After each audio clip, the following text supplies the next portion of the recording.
God's Grandeur by Gerard Manley Hopkins. The world is charged with the grandeur of God. It will flame out like shining from shook foil. It gathers to a greatness like the ooze of oil crushed. Why do men then now not wreck his rod? Generations have trod, and all is seared with trade, bleared, smeared with toil, and wears man's smudge, and shares man's smell. The soil is bare now, nor can foot feel being shod. And for all this, nature is never spent. There lives the dearest freshness deep down things. And though the last lights off the black west went, oh, morning at the brown brink eastward springs, because the Holy Ghost over the bent world broods with warm breast and with, bright wings. Welcome. Hopkins wrote this poem, God's Grandeur, in 1877, just before his ordination as a Catholic priest. It is a meditation on the power of God as revealed in nature. A few years after he wrote God's Grandeur, he wrote in meditation, "All things are charged with love, are charged with God." For Hopkins, God's grandeur is omnipresent, infinite. We do not only find it in the changing spirits of human beings, but also in itself and in the whole of God's created universe, within nature and the earth. Where Wordsworth fears that God is dead in his sonnet, "The world is too much with us," which begins, "The world is too much with us, late and soon getting and spending, we lay waste our powers." Hopkins celebrates the power of the living, infinite God in nature. The freshness of the imagery in the three distinct images of the first four lines recalls the metaphysical poets, each image presenting a unique aspect of God's power, drawn from human activity and implying a comparison between human and divine activity. The world is charged with the grandeur of God, suggesting that the world is galvanized with the presence of God, as if electrified. God's power can be obvious and dazzling. It will flame out like shining from shook foil. The alliteration highlights the sound of the foil being shaken, as well as the increasingly intensely dazzling qualities of God.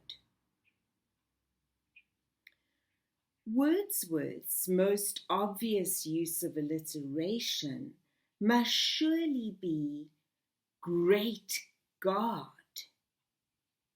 and Hopkins seems to play with this idea in the alliteration in his title, God's Grandeur, and later in the poem, gathers to a greatness which achieves the opposite effect. Wordsworth's great God is a passionate cry of disgust and despair at human beings' materialism.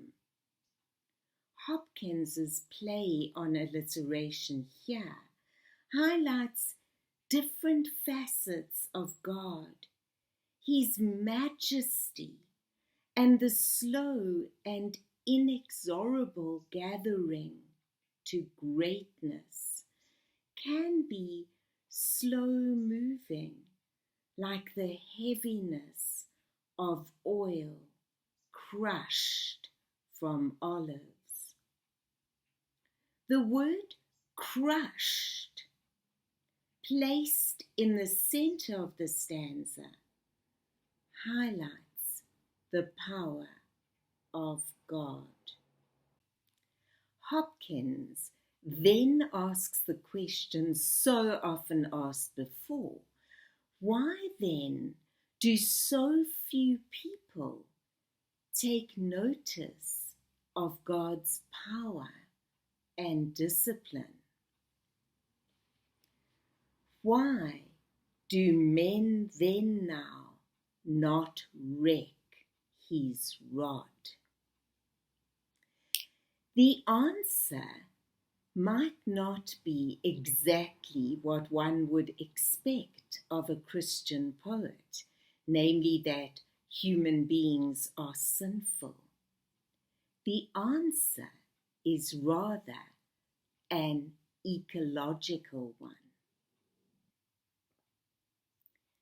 Generations have trod, and all is seared with trade, bleared, smeared with toil, and wears man's smudge, and shares man's smell. The ominous tramp of millions has blighted the earth with human works, human smells, and human dirt. Wordsworth's commercial world, driven by capital and industrialization, has now mastered nature with a vengeance. This statement would not have been possible before the Industrial Revolution, but Hopkins had seen some of the great industrial cities, their filth, their rapid expansion, their almost complete obliteration of the natural world. Wordsworth's sordid boon and Hopkins's sordid trade and toil demonstrate that humanity is not fulfilling its proper charge from God. The dragging internal rhythms of the assonance in seared, smeared, and bleared convey the weariness and ugliness of man's works in the world. His dislike of trade and his nostalgia for a simpler life is evident. The soil is bare now, nor can foot feel being shod. The beauty and fertility of the world has been lost, and the shod feet indicate that men have grown out of touch with nature and no longer know her ways and her seasons. Like Wordsworth, Hopkins goes back to the origins for renewal, firstly to Eden. And for all this, nature is never spent. There lives the dearest freshness, deep down things.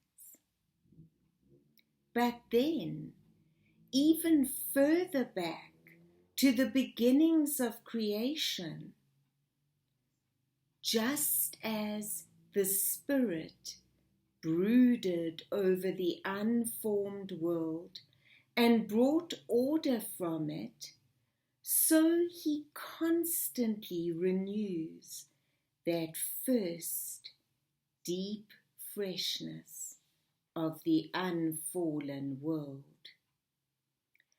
Unlike Wordsworth's sunrises, God's miraculous glory can never pass away from the earth.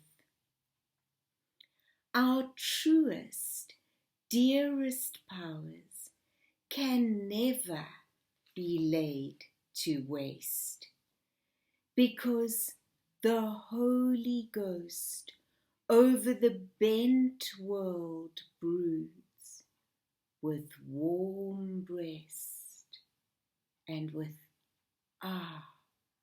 bright wing. God's love can never be kept from its immortal and infinite regeneration. His unfailing love and kindness, continually renewing itself, renews us and fills us with hope. Hopkins' ecological answer becomes charged with theological significance. Through nature, he seems to be saying, we may see God and be brought to worship him. Please remember to click the bell below and subscribe, and visit me at my website, formuse.org.